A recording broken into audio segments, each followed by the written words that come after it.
ఇవాళ విచారణకు సంబంధించి సరే అధికారులు ఏం అడిగారు, ఏం చెప్పారు ఇవన్నీ కూడా తర్వాత బయటకు వస్తాయి. ఈ కేసులో మొత్తం మీద ఏం జరగబోతుంది అనేది కూడా ముందు మనం చూస్తాం. బట్ ఇప్పటివరకు జరిగిన ఆయన విచారణ 9 గంటల పాటు జరిగింది. ఆ 9 గంటల్లో కూడా ఒకటి కూడా పనికొచ్చే ప్రశ్న లేదు. అన్ని పనికిమాలిన ప్రశ్నలే, అటుది పిటిది అవే ప్రశ్నలు అడుగుతున్నారు తప్ప దాంట్లో ఉన్నదేమీ లేదు అని కేటీఆర్ గారు ఏదో మాట్లాడుతున్నారు. సో ఆ విచారణకు సంబంధించి కానివ్వండి, ఓవరాల్గా ఈ కేసుకు సంబంధించి కానీ బీజేపీ నుంచి ఏం చెప్పదలుచుకున్నారు? ఇప్పుడు కంపారిజన్ తీసుకుంటే తేడా అర్థమవుతుంది. మొన్న ఈటల రాజేంద్ర గారిని విచారించారు ఘోష్ కమిషన్.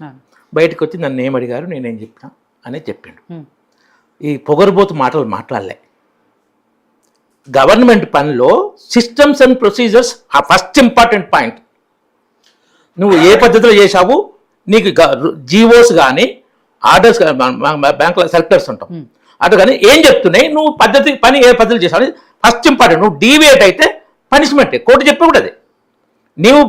నీకున్న సిస్టమ్స్ అండ్ ప్రొసీజర్ ప్రకారం చేశావా, లేదు నేను కుడి చేతితో కడుక్కుంటా ఎడమ చేతితో తింటా అంటే అది నీ వ్యక్తిగత విషయం. గవర్నమెంట్ పనులు చేసేటప్పుడు నువ్వు పద్ధతి ప్రకారం చేశావు. ఆర్బీఐ పర్మిషన్ తీసుకున్నావా? 55 కోట్లు బయట పంపినప్పుడు తీసుకోలే. పోనీ మంత్రివర్గ ఆమోదం తీసుకున్నా తీసుకోలే.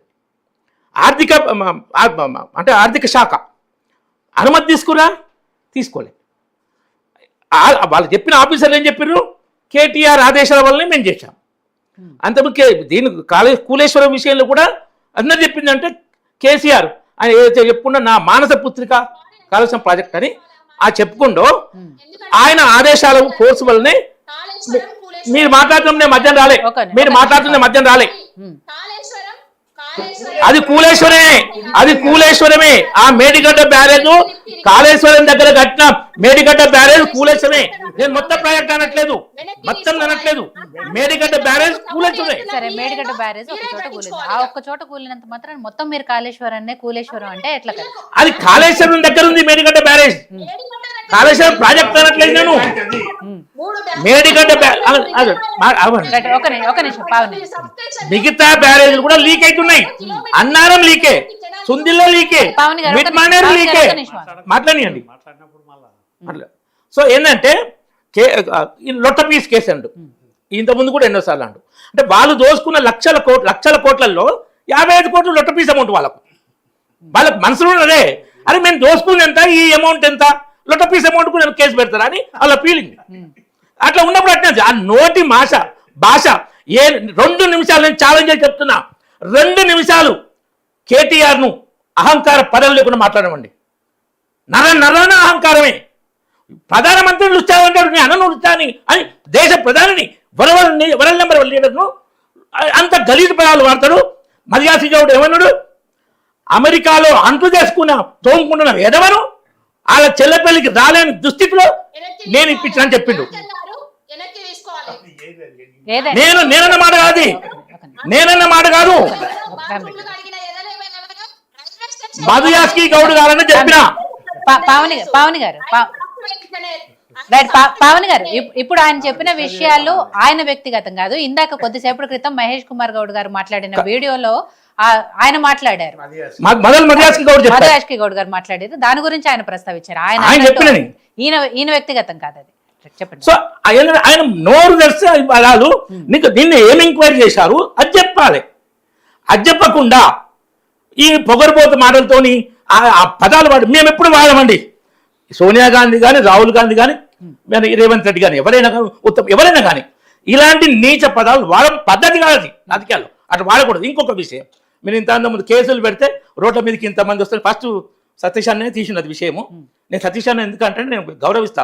అన్న ఒక అట్టడుగు నుంచి స్థాయి నుంచి పైకి వ్యక్తిగత సతీష్ అన్న కూడా తెలుసా విషయం. ఏమన్నంటే ఇట్లా రోడ్ల మీద ధర్నా వచ్చేస్తాడు. మీరు వెంటనే అడిగారు. మరి అప్పుడు నేషనల్ కేసులో మరి మీరు చేసిన కూడా అదే పదహాన్ని. ఈ 2 పార్టీలు అదే పని చేసినాయి. ఆడ అదేముంది, పబ్లిక్ మనీ కాదుగా అంటాడు. పబ్లిక్ మనీ అయినా అన్న ఏదైనా తప్పే. మీరు రోడ్ల మీద టైర్లెస్ తగలబెట్టారు కదా, మీరు మొత్తం ధర్నాలు కూడా చేసారు. రోడ్ల మీద టైర్లు వేసి తగలబెట్టి పబ్లిక్ ఎంతో ఇబ్బంది చేసారు. ఇక్కడ చెప్తాను క్లియర్గా, తేడా తెలవాలి. బీఆర్ఎస్ వాళ్ళు అదే పని చేస్తారు, కాంగ్రెస్ వాళ్ళు పని చేస్తారు. ఆ నేషనల్ హెరాల్డ్ కేసు చెప్తా. అది 50 లక్షలతో 2,000 కోట్ల ఆస్తిని లాగేసుకున్నారు. ఇప్పుడు ఈడీ మొత్తం ఒక్కొక్కటి చేస్తే చేస్తుంది. 2000 కోట్ల ఆస్తి దేశ స్వతంత్రం కోసం ఒక పత్రిక ఉండాలని దేశభక్తులు చేరేసి నిర్మిస్తే కాంగ్రెస్ నాయకుని మూడిట్ల అసోసియేట్ జర్నల్స్ లిమిటెడ్లో, తర్వాత యంగ్ ఇండియా కంపెనీలో, కాంగ్రెస్ పార్టీల మూడిట్లో ఒకే వ్యక్తిని పెట్టి ఆయన చనిపోయిండు. మోతీలాల్ వోరా ఆయనకు 87 ఏళ్ళ టైంలో ఇక ఈయన ఎట్లా చనిపోతాడు, కేసు టైం 2 కాదు కేసు క్లోజ్ అని కుట్ర చేసి అది చేసిరు. 50 లక్షలతో 2000 కోట్లు అంటే 8 రెట్లు. ఇది ఇంకో విషయం, నాది కాదు. రేవంత్ రెడ్డి ఏమన్నాడు కాంగ్రెస్ గురించి? అవినీతికి అడ్డా కాంగ్రెస్ అన్నాడు రేవంత్ రెడ్డి. ఇప్పుడు కాంగ్రెస్ ముఖ్యమంత్రి అన్నాడు కదా. వీళ్ళు ఆ టైంలో చేస్తారు బీజేపీ వాళ్ళ విషయంలో. నరేంద్ర మోడీ గారి మీదనే గుజరాత్ అల్లర్ల విషయంలో ప్రపంచంలో ఎక్కలేని దుష్ప్రచారం చేసారు. అది ఓకే, కోర్టులకు కేసు వేసారు. వేయాలి, తప్పేం లేదు, వేయచ్చు. సుప్రీంకోర్టు సిట్ కూడా పిలిచింది. ఏ ఒక్క బీజేపీ కార్యకర్త రోడ్డెక్కలే. నరేంద్ర మోడీ గారు ఎన్నడూ దాన్ని వాయిదా వేయమని కానీ స్టే చేయమని అడగలే. దాన్ని ఆ రోజు లాస్ట్ విచారణ రోజు మీరు మళ్ళీ పిలుస్తామంటే వద్దండి, మీరు మొత్తం విచారణ చేయండి, నేను ఉంటా అని చెప్పి 12 గంటలు ఉన్నాడు నరేంద్ర మోడీ. తర్వాత సుప్రీంకోర్టు నరేంద్ర మోడీ గారు తప్పలేదని తీర్పిచ్చింది. ఇది ముఖ్య number 1 leader BJP. Number 2, number 3 అనుకుంటాము Amit Shah. Sohrabuddin encounter fake encounter అని ఆయన కేసేసి జైల్లో పెట్టారు. సో అప్పుడు కూడా ఏ బీజేపీ కార్యకర్త రోడ్డెక్కలే.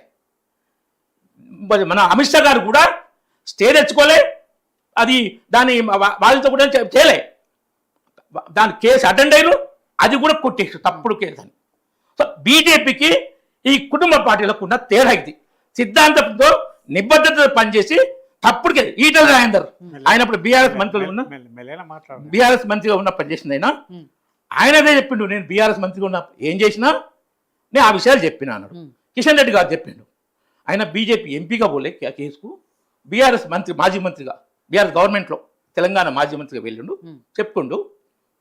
ఆ విషయం అంత ఉండేది. ఆయన చెప్పింది కూడా ఇవాళ నేను ఈ రజనీకాంత్ ఇంటర్వ్యూ వచ్చింది ఏంటంటే, అక్కడ తుమ్మిడిహట్టి నుంచి మేడిగడ్డకు మార్చడం తప్పు కాదు. నా దగ్గర ఉన్న మీకు వీడియోలు చూపిస్తా, ఈ ఫొటోస్ ఉన్నాయి, పేపర్ కటింగ్స్.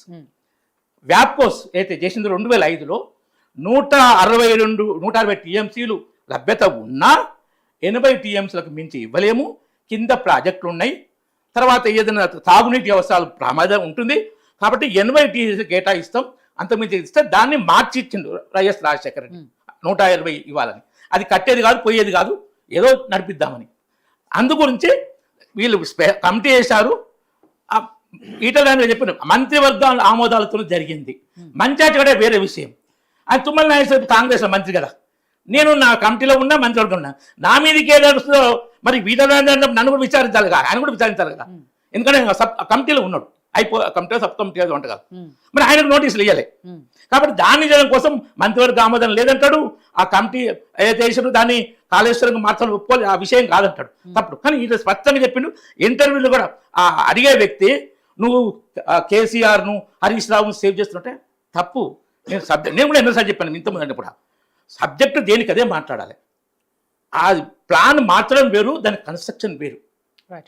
కాబట్టి మాట్లాడేటప్పుడు ఏ మాట్లాడితే బీఆర్ఎస్ దిక్కో, బి మాట్లాడితే కాంగ్రెస్ దిక్కో చూడకూడదు. ఏ రైటా బి రైట్ అనేది చూసుకోవాలి. కానీ ఇప్పుడు ఏంటంటే ఉన్న అధ్వానపు రాజకీయాలు, ఆయన హరీష్ రావు కేటీఆర్ మాట్లాడితే ఇట్లా సపోర్ట్ కొడుతున్నారు.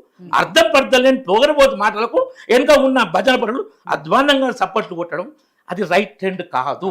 సో బీజేపీకి వీళ్ళకున్న తేడా అది. ఈ కేసులో ఆయన మొత్తం సిస్టమ్ డీవియేషన్, అవినీతి జరిగిందా లేదని వాళ్ళు చూసి ఏసీబీ తేల్చాలి. కాబట్టి ఆ ప్రొసీజర్ డీవియేషన్ మాత్రం తప్పే. సో రామ్ గోపాల్ గారు, ఈ ఫార్ములా రేస్ కేసులో కేటీఆర్ గారి విచారణకు సంబంధించి కాంగ్రెస్ నాయకులు చెప్తున్నట్టుగా నిజంగా అవినీతి జరిగిందా, లేదా బీఆర్ఎస్ నాయకులు అన్నట్టు ఓన్లీ కక్ష సాధింపు చర్యలా? కేటీఆర్ గారి భాషలో చెప్పాలంటే లొట్టపీస్ కేసా ఇది? ముందుగా మీకు ప్యానల్ మిత్రులకు, వీక్షకులకు, ప్రేక్షకులకు శుభ సాయంత్రం. ఇక్కడ ఇప్పుడు ఏమైందంటే మొట్టమొదటి నుంచి ఇప్పుడు రాజ్యాంగంలో ఉన్న లొసుకులతోనే ఇవన్నీ నడుస్తున్నాయి. రాజ్యాంగ స్ఫూర్తి 19